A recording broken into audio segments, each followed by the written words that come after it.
بسم الله الرحمن الرحيم. السلام عليكم ورحمة الله تعالى وبركاته. إن الحمد لله نحمده تعالى ونستعينه ونستغفره ونعوذ بالله من شرور أنفسنا وسيئات أعمالنا. من يهده الله فلا مضل له ومن يضلل فلا هادي له. أشهد أن لا إله إلا الله وحده لا شريك له وأشهد أن محمدا عبده ورسوله لا نبي بعده. يا أيها الذين آمنوا اتقوا الله حق تقاته ولا تموتن إلا وأنتم مسلمون. يا أيها الناس اتقوا ربكم الذي خلقكم من نفس واحدة وخلق منها زوجها وبث منهما رجالا كثيرا ونساء واتقوا الله الذي تساءلون به والأرحام إن الله كان عليكم رقيبا. أما بعد.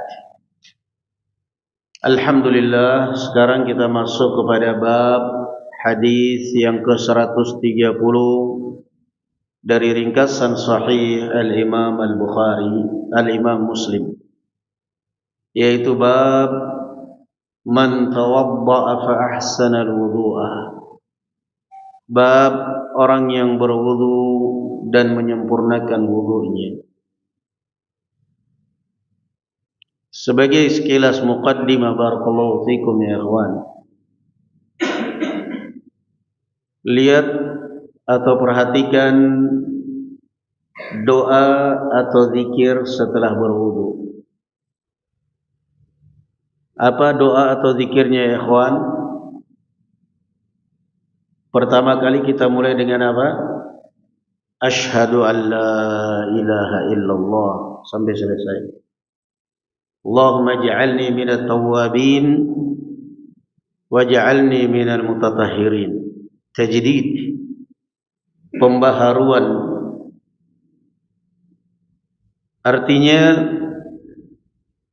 yang namanya orang yang berwudu, pertama mensucikan najis, kotoran dari badannya.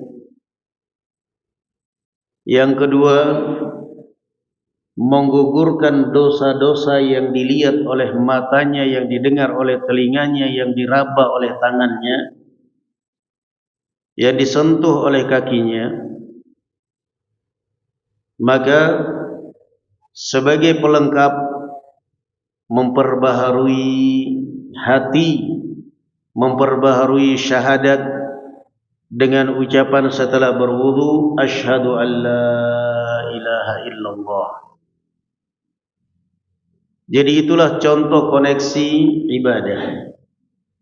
Itulah salah satu contoh bagaimana Allah Azza wa Jalla menceritakan atau Rasul sallallahu alaihi wasallam mengajarkan kepada kita.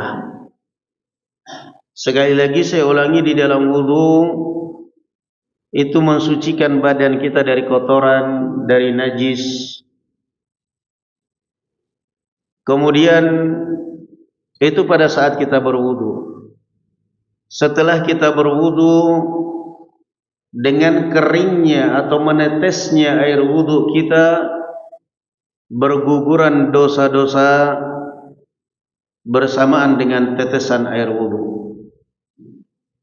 Maka dengan bergugurannya najis dari badan kita, bergugurannya dosa-dosa kita dengan air wudu, dari mulut kita, kita bersihkan mulut kita, sekaligus membersihkan mulut dari kotoran, juga membersihkan mulut dari ghibah, dari namimah, dari fitnah. Maka sebagai pelengkap, kita memperbaharui kalimat syahadat kita, memperbaharui kalimat keislaman kita dengan mengungkapkan atau mengucapkan asyhadu an la ilaha illallah wahdahu la syarika. Jadi tiap hari kita ini memperbaharui iman kita. Tiap hari kita ini memperbaharui agama kita, memperbaharui akidah kita. Bukan tiap hari menginovasi agama kita.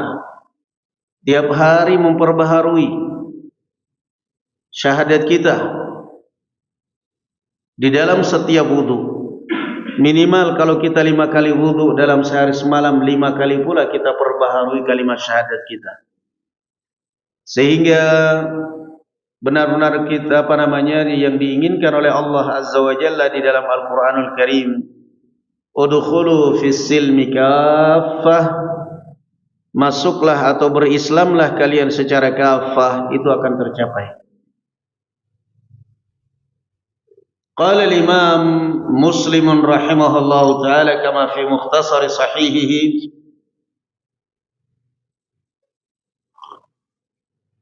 an Humran maula Uthman ibn Affan radhiyallahu anhu wa ardah,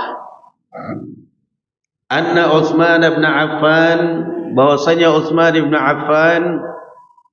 Tayyib, sebelum kita lanjut hadis ya ikhwan, apa yang antum ketahui tentang Uthman bin Affan? Dermawan, Masya Allah. Dermawan, Masya Allah. Beberapa kali Rasulullah SAW mengumumkan siapa yang mau menyiapkan pasukan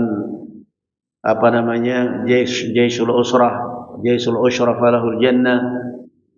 Utsman bin Affan yang menyiapkan semuanya, perlengkapan pasukan Jaisul Usrah. Banyak kisah. Sampai sekarang belum di pemerintahan Arab Saudi masih ada rekening Utsman bin Affan. Nah, itu kalau di Indonesia sudah habis itu. Sudah pindah ke rekening DPR mungkin. Apa lagi? Menantu Rasul sallallahu alaihi wasallam, beliau digelari apa? Dzunnurain. Dzunnurain, pemilik dua cahaya, karena beliau menikahi dua putri Rasul sallallahu alaihi wasallam. Siapa? Ruqayyah dan Ummu Kulsum. Setelah meninggal, beliau menikahi saudaranya. Apa lagi? Naam, malaikat, beliau pemalu sampai malaikat pun malu dari Utsman bin Affan radhiyallahu anhu. Lembut orangnya ya, Masya Allah. Apa lagi?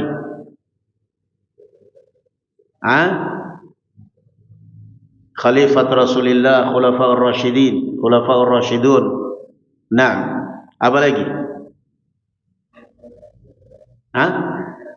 Dijamin masuk surga. Masya Allah, udah 5 ini. Dijamin masuk surga. Semua sahabat dijamin masuk surga. Cuman artinya ini ada keistimewaan khusus. Kenapa? Karena disebut namanya. Kalau kita berbicara secara umum, kenapa kok yang dijamin Utsman, Abu Bakar, apa yang lain tidak dijamin? Semua sahabat dijamin masuk surga. Radhiyallahu anhum wa radu'an. Tapi ketika diprioritaskan, disebut namanya, itu berarti menunjukkan keutamaan khusus. Nah, dijamin masuk surga. Apa lagi? Keluarin lagi. Maklumatnya keluarin lagi. Aywa, seorang yang mati syahid. Seorang yang mati syahid, beliau digelari dengan syahidud dar. Orang yang mati syahid di dalam rumah, dan ini berdasarkan nas dari Rasul sallallahu alaihi wasallam ketika beliau berada di atas bukit Uhud.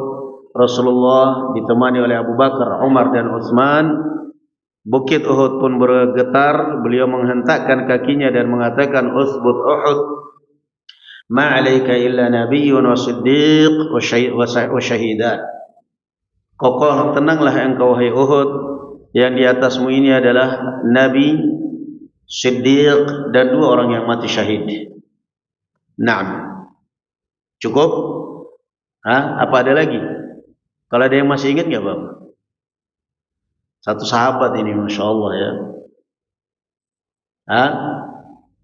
Malaikat malu dari beliau radhiyallahu anhu.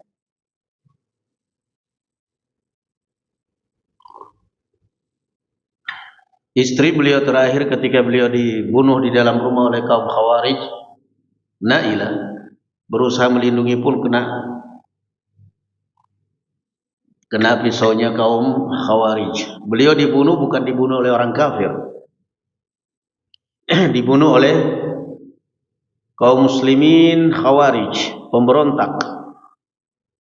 pemberontak yang menghalalkan darah beliau. Beliau mengatakan anna Utsman ibn Affan radhiyallahu anhu, bahwasanya beliau Utsman ibn Affan radhiyallahu anhu da'a biwudu'in. Pentingnya kita mengenali sahabat-sahabat Rasulullah ya ikhwan, kita mengenali sifat-sifat mereka. Allah Azza wa Jalla mengatakan ulaikal ladzina hadahumullah fabihudahum muqtadi. Mereka itu adalah orang-orang yang diberikan hidayah oleh Allah, maka ikutilah hidayah mereka. Tidak akan mungkin kita bisa beragama tanpa mengikuti petunjuk para sahabat. Sehingga 1000 dalil pun kita tidak akan gampang tergoyahkan. Orang mau membawa 1000 dalil tentang keutamaan Maulid Nabi, 1000 dalil palsu, hadis palsu. Pertanyaan kita satu, apa tujuan kalian mengadakan Maulid Nabi? Ini menunjukkan rasa cinta kepada Nabi. Lebih cinta mana kepada Nabi Abu Bakar atau kalian? Abu Bakar mengadakan, Umar mengadakan, Utsman mengadakan. Tapi ini ada dalil ini enggak? Pertanyaan saya bukan itu. Jangan kemana-mana. Pertanyaan saya cuma satu. Abu Bakar 2 tahun memimpin pernah mengadakan? Umar memimpin selama 12 tahun pernah? Apa Umar bin Khattab lupa? Atau kalian lebih cinta kepada Rasulullah daripada Umar? Ini ada hadis man ahya. Enggak, saya enggak nanya hadis. Saya cuma nanya Abu Bakar pernah enggak mengerjakan? Mungkin enggak hadis sebesar itu keutamaannya Abu Bakar lupa? Mungkin enggak hadis yang segitu besar keutamaannya mengadakan Maulid Nabi kok Umar lupa?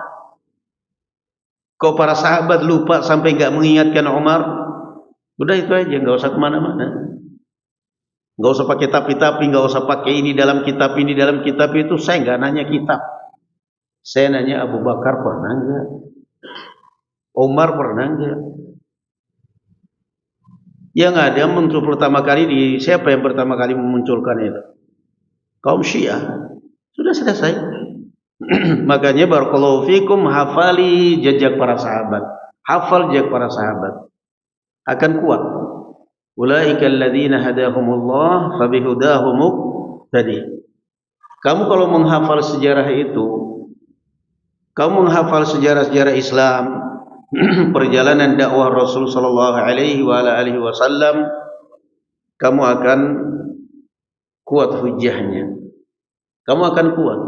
Jangan geser ke sana kemari.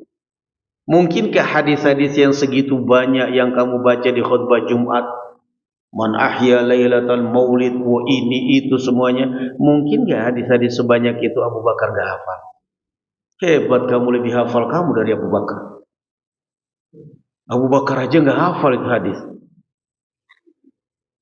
Umar bin Khattab radhiyallahu anhu, setan ketemu Umar, lari, Umar aja enggak hafal. Padahal setan lari loh dari Umar.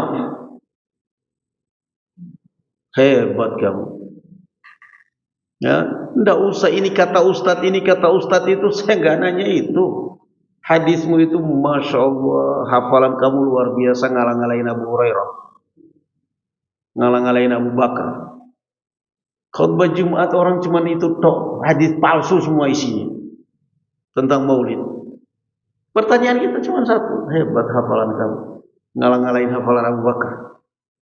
Hadis yang tadi kamu baca itu satu pun gak ada yang dihafal oleh Abu Bakar, satu pun gak ada yang dihafal oleh Umar. Bahkan setannya Umar gak hafal itu hadis. Nah, jadi itu aja. Makanya penting menghafal apa?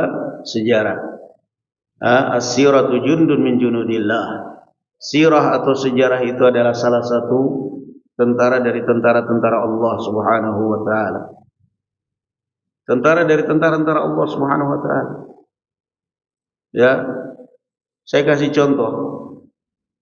Ini. Itu pentingnya menghafal sejarah. Sehingga kamu bisa tidak gampang dipalingkan, tidak gampang ditipu orang. Ya, ada orang mengatakan barakallahu fikum, ini berapa hari yang lalu.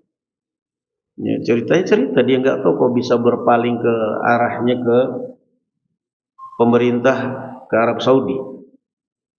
Dia mengatakan pemerintah apa Arab Saudi, wajah-wajah Arab, mental Yahudi. Kaget saya. Ini orang bikin jantungan orang. Kok bisa setega itu sama negara Islam? Saya tanya, kenapa pandangan kamu seperti itu tentang Arab Saudi? Kalau kamu mengatakan seperti itu tentang Arab Saudi, bahkan di YouTube, di media kadang-kadang digelari Arab Saudi diganti Arab Yahudi. Na'udzubillah. Kalau kamu pandangan kamu seperti itu tentang negara Arab Saudi, lalu di mana di dunia ini negara Islam? Israel? Kenapa kamu pandanganmu seperti itu? Oh, ini mereka buktinya kerja sama dengan Amerika, minta perlindungan dengan Amerika. Salahnya apa saya tanya? Salahnya apa? Enggak, mereka ini kan jelas Yahudi. Saya tanya salahnya apa? Saya bukan nanya Yahudi nggak usah ngajarin. Saya tahu Amerika Yahudi, gembong teroris ya Amerika. Saya cuma nanya salahnya apa Arab Saudi minta perlindungan sama Amerika? Oh kan Yahudi, saya nggak nanya Yahudinya, saya tahu salahnya apa. Salahnya apa? Coba, Anda kan berbicara agama, salahnya apa? Salahnya apa? Oh mereka negara kafir, saya tahu negara kafir, cuma saya tanya salahnya apa? Ada yang salah? Salahkan dong secara dalil syariat. Rasul sallallahu alaihi wasallam di awal Islam, ketika kaum muslimin tidak berdaya di Makkah, disiksa, bahkan ada yang dibunuh, Rasul sallallahu alaihi wasallam perintahkan mereka berhijrah ke mana? Habasyah. Pertanyaannya, Habasyah negara Islam atau kafir? Kafir. Kenapa Rasulullah nyuruh mereka kaum muslimin berlindung sama orang kafir? Yang diutamakan apa? Keamanan atau agama? Keamanan. Mikir coba. Jangan berbicara agama berdasarkan media. Orang mau benci-benci gak apa-apa. Tegakkan kebenaran. Sudah. Mereka diperintah oleh Rasulullah untuk ke Habasyah. Padahal Habasyah negara kafir. Cuman rajanya yang muslim itu pun menyembunyikan keislaman, tidak berani menampakkan. Karena prajuritnya semuanya kafir. Sudah. Yang pertama, biar setannya hilang, diruqyah itu orang. Yang kedua, Rasul sallallahu alaihi wasallam berdakwah di Makkah, makanya aman. Tidak berani orang-orang Makkah mengganggu beliau karena dilindungi oleh siapa? Paman beliau siapa? Abu Thalib. Pertanyaannya, kafir apa muslim Abu Thalib? Poin kedua. Rasulullah menerima enggak perlindungan itu? Apa tuh boleh mengatakan enggak, kamu orang kafir enggak perlu melindungi saya? Enggak ada. Sudah, tuh sejarah yang kedua. Buka itu sejarah Islam makanya. Jangan kebanyakan nonton YouTube, TikTok melulu. Akhirnya otaknya otak TikTok. Yang ketiga, setelah Abu Thalib meninggal, Khadijah radhiyallahu anha meninggal, orang-orang Quraisy makin berani mengganggu Nabi sallallahu alaihi wasallam karena sudah tidak ada yang pasang dada. Beliau terpaksa minta perlindungan ke mana? Taif. Pertanyaannya, Taif Islam atau kafir? Kafir saat itu. Makanya beliau dilempari apa? Dilempari batu. Kalau seandainya mereka muslim melempari batu, mau enggak? Enggak bakal. Rasul sallallahu alaihi wasallam dilempari batu. Yang meminta perlindungan mereka orang Taif meminta Rasulullah untuk dilindungi atau Rasulullah yang minta? Rasulullah yang minta kan? Jadi salahnya apa saya bilang? Apa salahnya pemerintah Saudi? Coba kamu jawab. Diam. Taif. Dilempari batu beliau di Taif. Kemudian setelah beliau hendak kembali ke Makkah, tidak dibolehkan lagi oleh orang-orang Makkah. Di Taif dilempari batu. Kembali ke Makkah tidak diizinkan oleh orang-orang Makkah karena dianggap sebagai pengkhianat. Karena dia minta perlindungan dari Taif. Beliau di Taif ditolak, di Makkah tidak diizinkan kembali ke Makkah, ke Madinah belum siap, ke Habasyah enggak mungkin. Subhanallah. Beliau pada akhirnya bisa menghirup udara segar, bisa tawaf kembali di Ka'bah atas perlindungan siapa? Mut'im bin Adi, seorang tokoh Quraisy, kaya raya, bangsawan, kepala suku. Wahai Muhammad, kalau kaummu orang-orang Makkah tidak lagi mengizinkan kamu masuk Makkah, kembali engkau wahai Muhammad di bawah perlindungan saya. Mut'im bin Adi Muslim, kafir, anaknya yang Muslim, Jubair bin Mut'im. Setelah Fathu Makkah, setelah itu masuk Islam anaknya. Jubair bin Mut'im bin Adi kafir. Rasul sallallahu alaihi wasallam tawaf di Ka'bah, dikawal oleh Mut'im bin Adi dan anak-anak laki-lakinya, pedang terhunus. Orang Quraisy hanya nonton, ya Allah. Ada aja ini orang yang melindungi. Mereka orang-orang Quraisy menghampiri Mut'im bin Adi. Mut'im mujirun am muttabi'. Mut'im, Anda ini sudah menjadi pengikutnya Muhammad atau hanya sekedar memberi perlindungan? Qala bal mujir. Kalau kata Mut'im bin Adi, enggak, saya cuma kemanusiaan, memberi perlindungan saja. Saya enggak masuk Islam, saya enggak ikut agama Muhammad. Saya tenang wahai orang Quraisy, saya satu agama dengan kalian. Oh, aman berarti. Kenapa? Kalau sampai Mut'im bin Adi mengatakan saya ikut Muhammad, habis itu perlindungannya bakal dipretelin oleh orang-orang Quraisy. Tapi ketika Mut'im bin Adi mengatakan saya satu agama dengan kalian, cuma melindungi Muhammad karena kemanusiaan aja, aman. Tahu? Sudah berapa itu kisahnya berarti? 3 ya, apa 4? 4 ya. Nah, sampai kemudian Allah makanya kisah ini juga tadi akhirnya menyebabkan Islamnya Jubair bin Mut'im. Ketika selesai perang Badr, orang-orang Makkah berpikir siapa kira-kira yang paling berjasa kepada Rasulullah untuk bisa melobi Muhammad supaya tawanan-tawanan kita di perang Badr bisa dibebaskan. Jatuh pilihan mereka kepada Jubair bin Mut'im. Sepertinya ini Muhammad paling berjasa budi, paling berutang budi sama Mut'im ayahnya. Berangkat Jubair bin Mut'im. Sampai di sana salat maghrib, dia pun mendengarkan Rasulullah membaca ayat Al-Quran kepada ayat per ayat surat At-Tur. Antum takhluqunahu am nahnul khaliqun. Kata Jubair bin Mut'im, kada qalbi yatiru baina jambayya. Rasanya hati saya itu tercabik-cabik keluar dari pinggang saya rasanya mendengarkan Al-Quran. Tapi dia belum sempat masuk Islam. Dia melobi Rasulullah, kata Rasulullah, wallahi law kana abuka hayyan fakallamani fi aulail asra la a'taituhum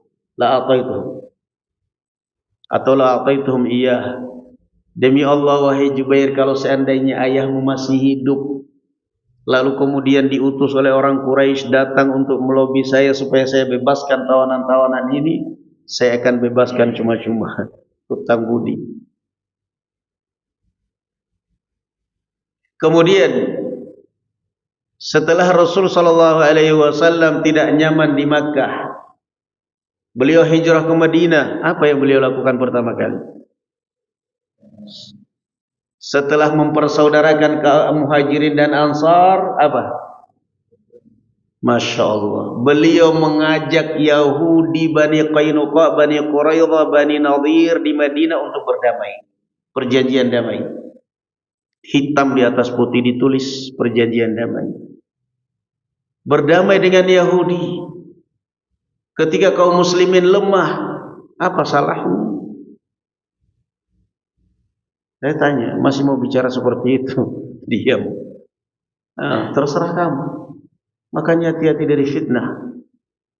Ya, jangan beragama berdasarkan YouTube, beragama berdasarkan konten, beragama berdasarkan kebanyakan orang, jangan. Abu Bakar As-Siddiq radhiyallahu anhu ketika hendak hijrah ke Habasyah dicegat oleh Ibnu Dugunnah, salah satu tokoh Quraisy kafir. Aina tadhhab ya Abu Bakar?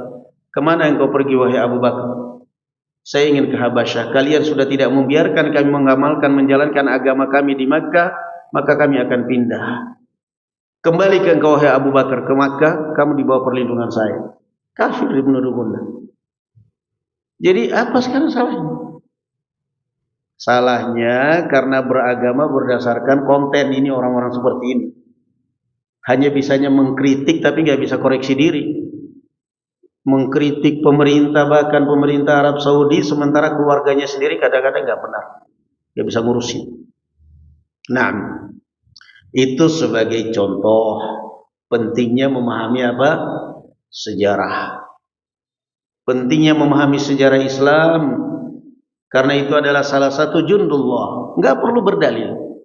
Enggak perlu kita cari dalil. Dalil ini, dalil itu, sejarah itu sudah cukup. Dalil sudah itu. Bisa terbantahkan? Bisa dibantah?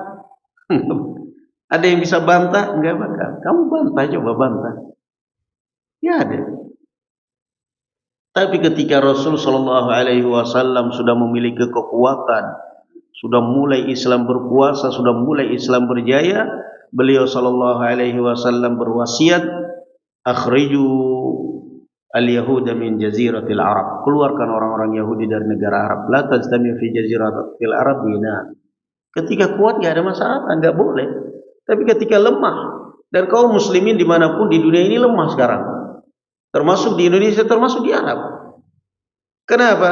Ketika mereka diserang, ya Allah, negara-negara Islam enggak bakal bisa membantu. Gak bakal, paling hanya bisanya doa. Contoh itu sekarang di Gaza. Siapa yang membantu mereka? Gak ada. Membantu hanya makanan dikasih, sementara mereka rumah hancur, ini semuanya. Jadi biasakan beragama berdasarkan dalil, bukan berdasarkan konten, berdasarkan TikTok. Setiap ada ceramah yang keras, ustadz yang keras, syekh yang keras, nah ini baru. Senang saya sama ustaz itu. Kencang kalau mengkritik pemerintah. Oh, ini ustaz saya ini. Senang aku ustaz begini. Panas. Ustaz hot ini. Panas. Senang saya ustaz begini. Kalau udah kritik pemerintah, gua, masya Allah. Ustaz salafi, babul wudu, bab wudu, bab haid wudu, sholat. Lah sekarang kamu masuk surga karena haid, karena apa namanya, bersih dari haid, karena wudu, atau karena kritik pemerintah? Mikir coba. Masuk surga karena mengkritik pemerintah? Enggak ada. Masuk surga karena wudunya benar, sholatnya benar, jelas.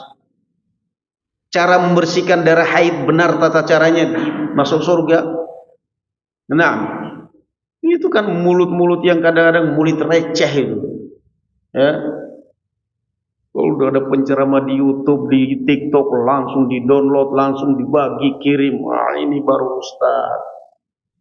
Ini ustaz sangar ini. Semangat.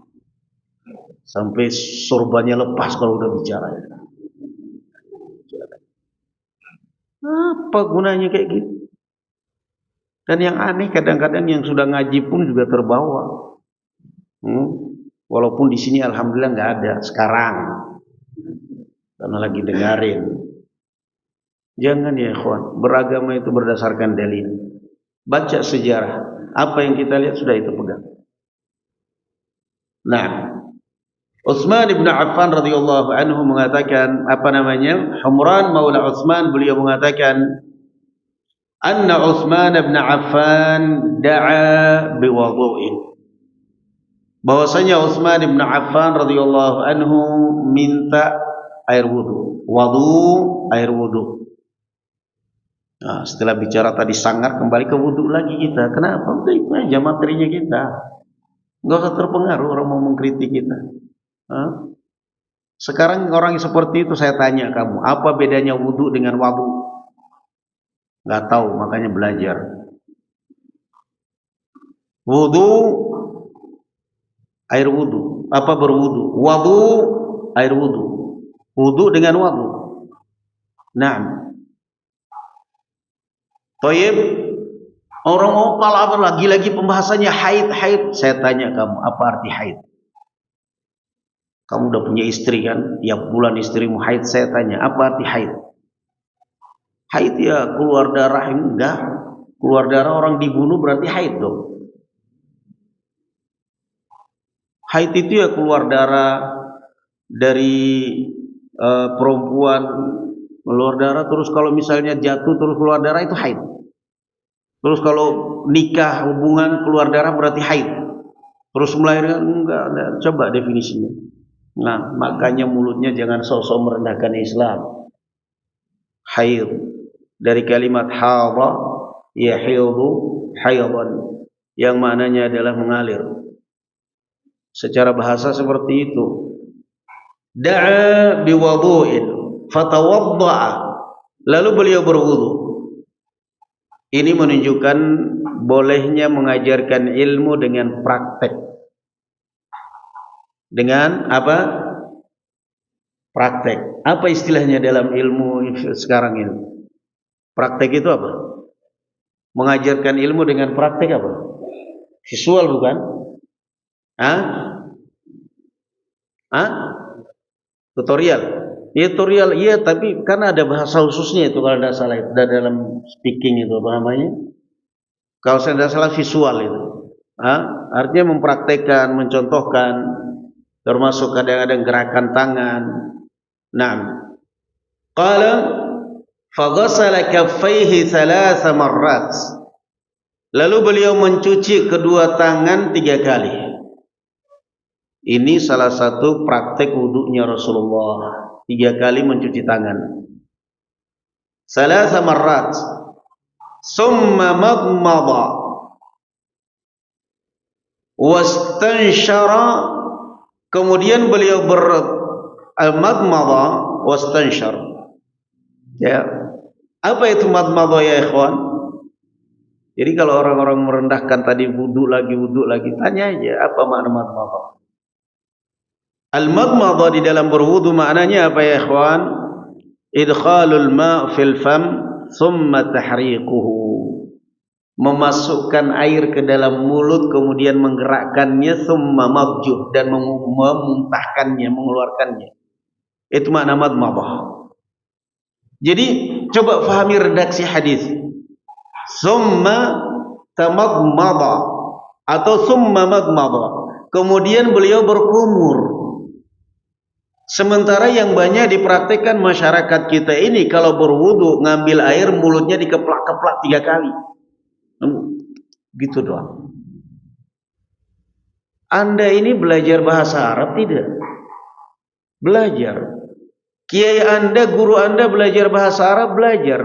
Apa yang diajarkan tentang makna madmadah di dalam bahasa Arab? Al-Imam An-Nawawi rahimahullah ta'ala mengatakan dalam syarah Sahih Muslim, at-tamadmud huwa idkhalul ma'i fil fam, memasukkan air ke dalam mulut, thumma majjuh, kemudian menggerak-gerakkannya dan mengeluarkannya. Apa berarti bahasa kita yang lebih tepat diartikan? Berkumur. Sekarang kamu kalau ditanya apa, kamu habis makan roti berkumur apa? Gitu. Kan enggak.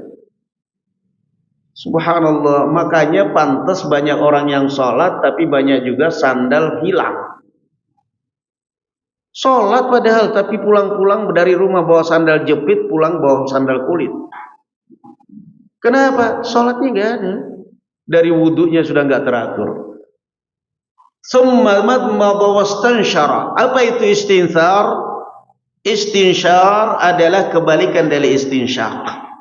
Istinsyaq di dalam wudu artinya apa?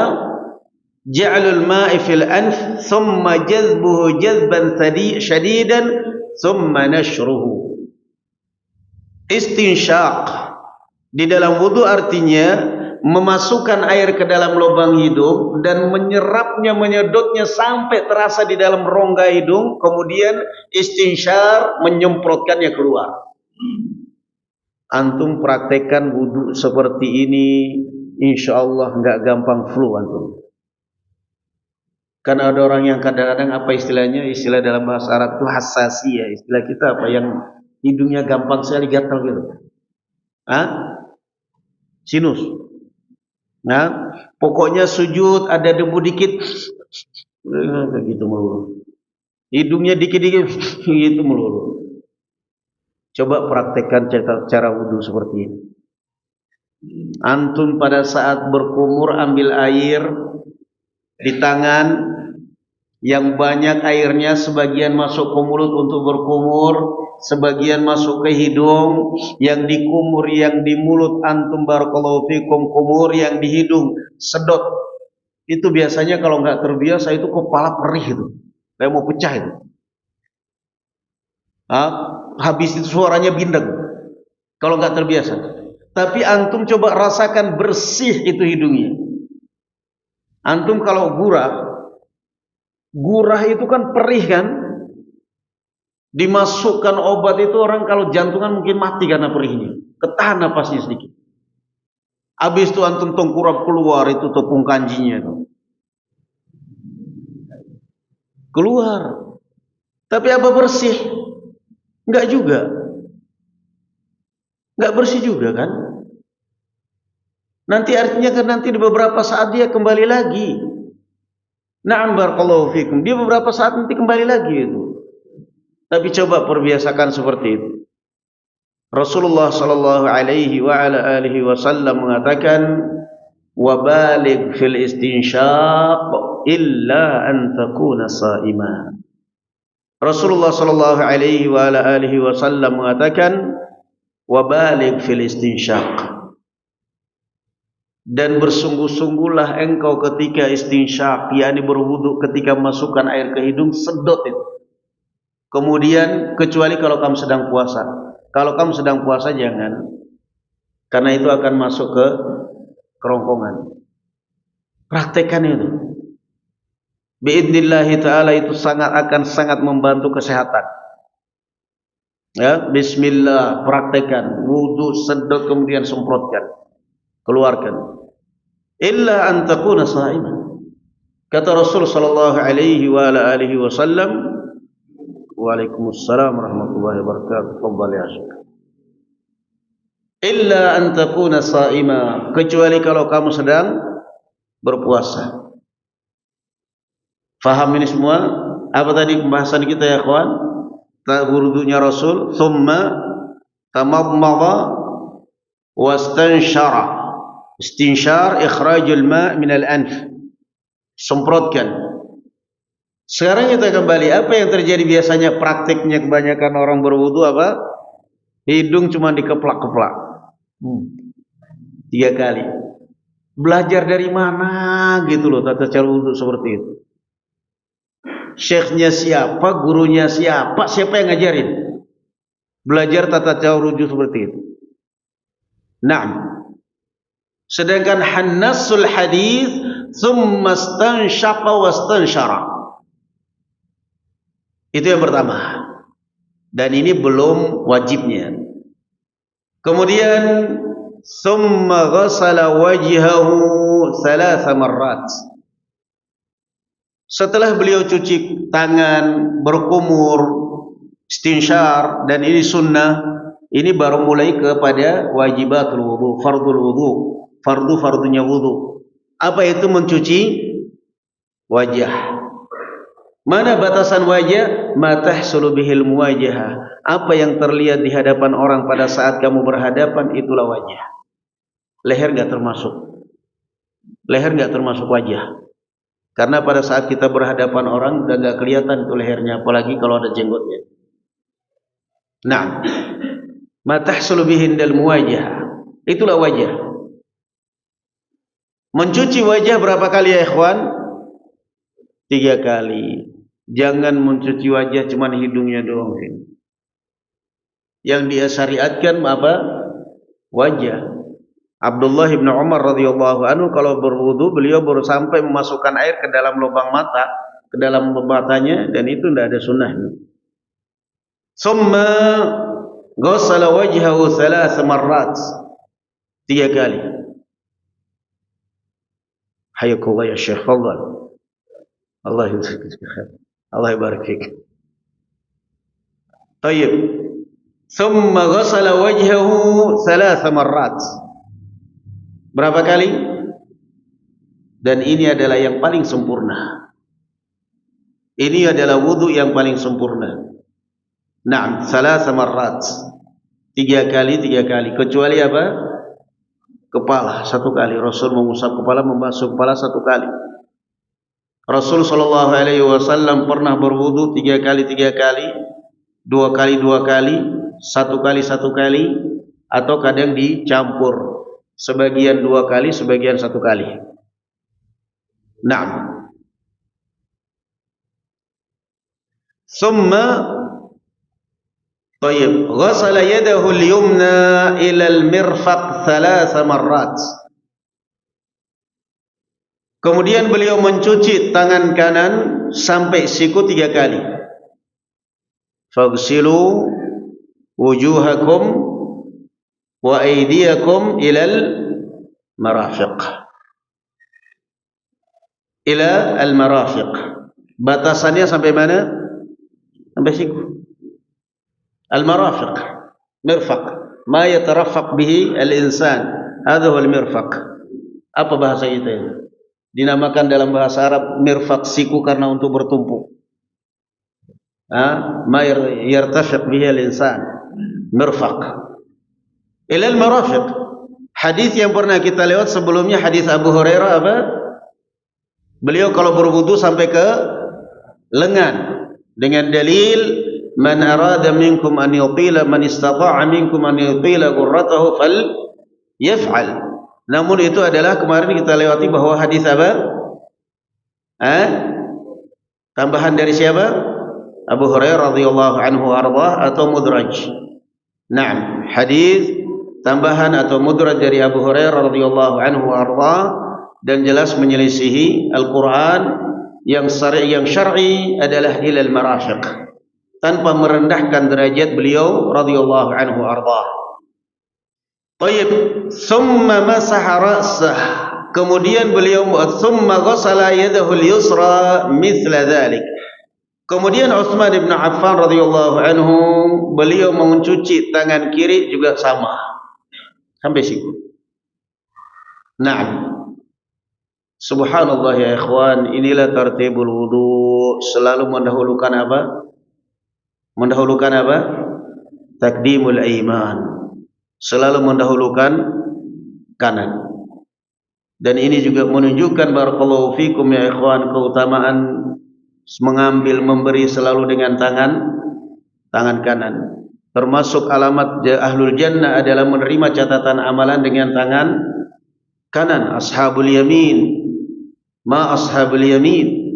Naam, diberi rekomendasi oleh Allah Azza wa Jalla. Selalu beliau memulai dengan kanan, cuci tangan duluan kanan, kaki duluan kanan. Dan ini adalah barakallahu fikum contoh contoh dari Rasulullah sallallahu alaihi wasallam. Kana Rasulullah sallallahu alaihi wasallam yujibuhu tayamun. Rasul sallallahu alaihi wasallam senang kalau selalu mendahulukan kanan. Naam. Thumma masaha ra'sah. Tayyib. Alhamdulillah sudah sampai sini dulu hadisnya. Kemudian beliau membasuh kepalanya dan mencuci kedua kakinya. Ini sekilas tentang tata cara wudunya beliau sallallahu alaihi wasallam, membasuh kepala, mencuci wajah sampai kepada kedua mata kaki. Naam. Dan nanti insyaallah kita masih ada lanjutan nanti temanya, karena hari ini kita ada tamu Pak. Ada tamu mana panitia? Fadhal, mana? Bis isya atau sekarang?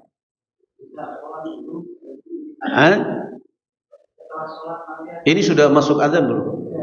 Sudah ya, alhamdulillah. Salat berarti habis salat insyaallah nanti dilanjutkan. Barakallahu fikum, ada tamu. Na'am, barakallahu fikum, alhamdulillah. Subhanakallahumma bihamdik asyhadu an la ilaha illa anta astaghfiruka wa atubu ilaik. Assalamualaikum warahmatullahi wabarakatuh. Allahu akbar, Allahu akbar. Allahu akbar,